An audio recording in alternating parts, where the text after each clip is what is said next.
Yeah, that wouldn't look bad. Well, maybe closer, standing like left of that column, shooting from just over the other side of that row. Like camera in the middle, talent left of this column. You know what I'm saying? I know, so nice. Thanks, Jess. Thank you, brother. Jess on the lighting tonight, appreciate you.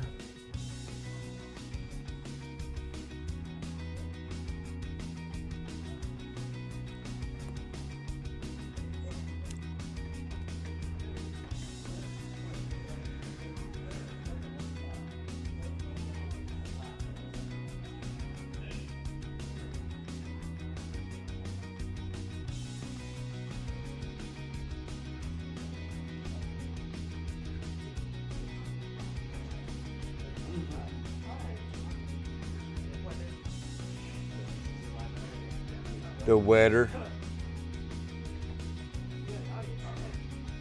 Right? Live studio audience. You're welcome anytime. Woo! Put David on tambourine.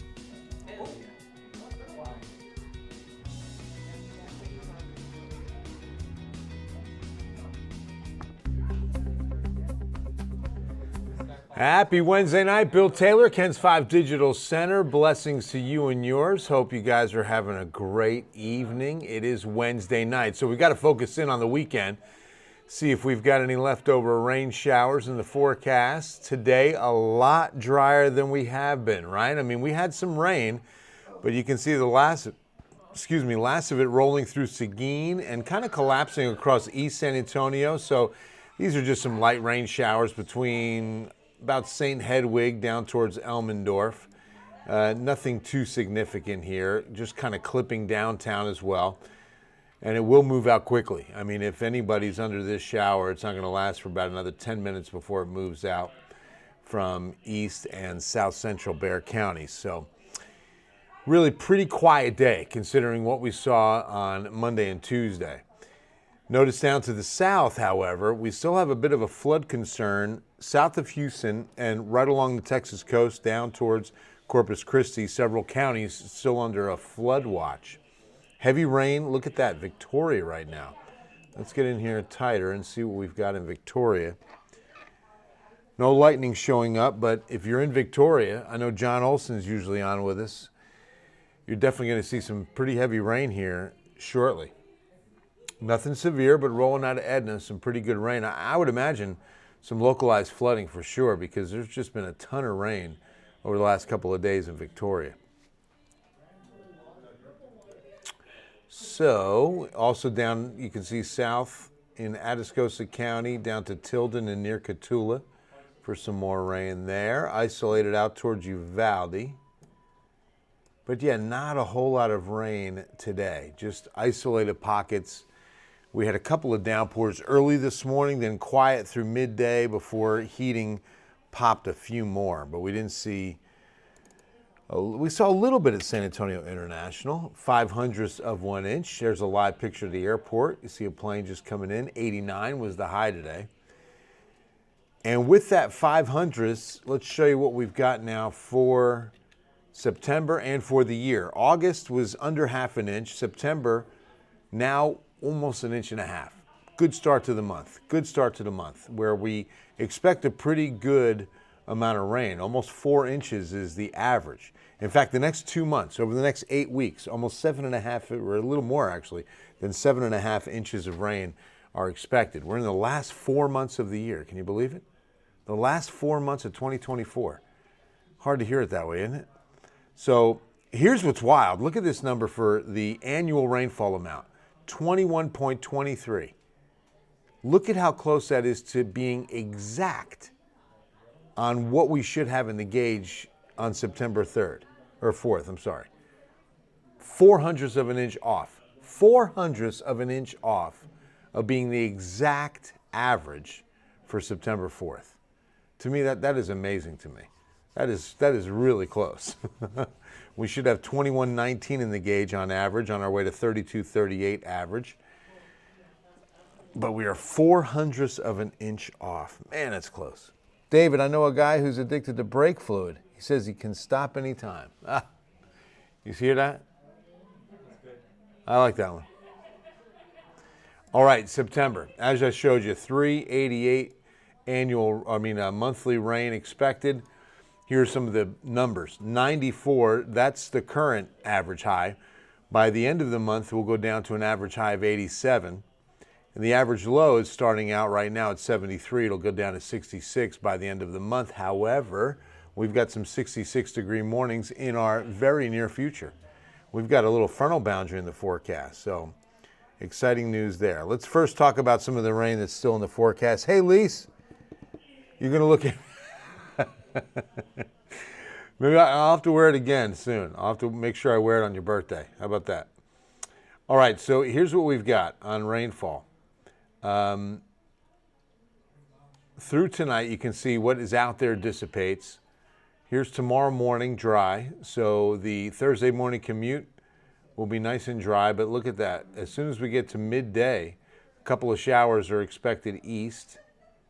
Then once we get into 2 p.m., 3 p.m., the radar fills in a little bit more. So this looks a little bit healthier than what we saw today, but very similar. 20 to 30% chance on isolated showers through the afternoon Thursday. And then we'll see less likelihood of any rain Friday, and then we're dropping rain chances over the weekend. Hey, Golnar, what's going on? When's your birthday, Lise? I got to make sure I know.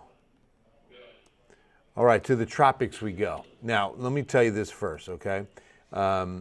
We are in September, September 4th, and it's in September that we see the highest amount, percentage-wise, of named storms.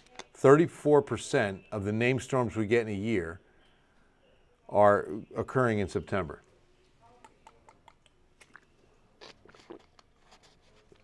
In fact, 78% of them are between August and October. But the most within that 3-month span and stretch is this month, September. Now we're peaking right, this is historically the peak, the first few days of September, and then it starts a bit of a downward trend as we get into mid-September and later in the month. But 34% of our named storms occur this month. So right now in the tropics, we've got 3 to 4 waves to keep an eye on. It's getting a little active. One of which could be in the Bay of Campeche over the next week or two, week and a half. It's trying to get going there in the the Caribbean, you can see. And then out farther, you've got a few tropical waves that bear some watching. But notice that the probability is pretty low. When you see yellow, that's less than a 40% chance any one of these 4 become a named storm. The next names up are Francine, Gordon, and Helena. So again, something to watch closely as we've got 4 systems out there cooking and trying to get going. Oh, thank you, Sarah. Yeah, I got a good little cut today. I definitely needed it. And then, this is the style. This is coming straight out of the salon, so I won't be able to duplicate this. I mean, I really love how it looks, but it won't happen again. Tomorrow, it'll be back to my styling procedure, which I'm not a hairstylist by any stretch. All right, 14-day forecast begins with the first 7 and a rain chance of 20% tomorrow, 10% Friday. And, I'll be honest, looking at that model, I'm going to look at some other model data before the 10 o'clock that might get bumped up to a 30% chance tomorrow, because that was pretty impressive radar coverage on what that first model thought. I'd have to see a better consensus before jumping that probability up to 30%. But still going to keep 0 chance of rain over the weekend, 92 Saturday, 90 on Sunday, because now we've got a front coming through, and that's going to drop especially morning lows. Now the highs in the afternoon will be around 90, but it's going to be a less humid stretch of days beginning really Sunday night, but definitely Monday, Tuesday, Wednesday. The mornings are going to be fabulous, mid-60s. Low humidity, those kind of mornings you want to be up early enough to get a good walk in for sure. And then heading into the second 7 of our 14, you notice a little bit of a warming trend, but it's not to bananas. We're not going up to a triple-digit high. Quite frankly, I could just about consider us being done with triple-digit heat. I'm not going to put the all call on it yet. It's just a little early. But on average, we usually get our last one the end of August. But I've been fooled. I was fooled last year. We were in the second week of September last summer, and we had a triple-digit afternoon. But notice that we're also rain-free. That's the new weather pattern moving forward. Pretty rain-free skies. February 3rd on a Monday. You got it. Okay. Keep reminding me, Lise. Doctors say not to worry about the bird flu because it's tweetable. Oh, my. Did you guys hear that one? Don't worry about the bird flu. It's tweetable. It's all right. Alyssa, is she like it? Ask them, how do you make an egg roll?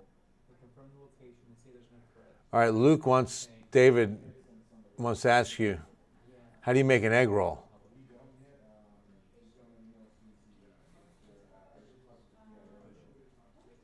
That's it? He said you push it. Really? Yeah. How do you make an egg roll? I'm with you. Luke. Hey, sorry, geez. I mean, David's high quality. Dude, you got to keep up. David's got high quality stuff he's hurling out here. You're coming with this egg roll stuff. What would a bear be without bees? What would a bear be without bees? What? Ears. Ears, yeah. That's true. All right, so this is your 14-day forecast. No weather impact alert days. That's good news. Not expecting anything to impact you weather-wise, except in a good way, those mornings. I'm telling you, Monday, Tuesday, Wednesday, even maybe Thursday if it sticks around, but I'll tell you some spectacular mornings coming in. That is it. That's going to be it. At least got not too much out there tonight. Pretty quiet night. And I hope you guys have a good one. We're going to get ready for Ken's 5 News at 10. I want to check some of that model data, see if I jump into a 30% chance or not. But have a wonderful night. God bless you and yours. Have an even better Thursday. And we'll see you at 10.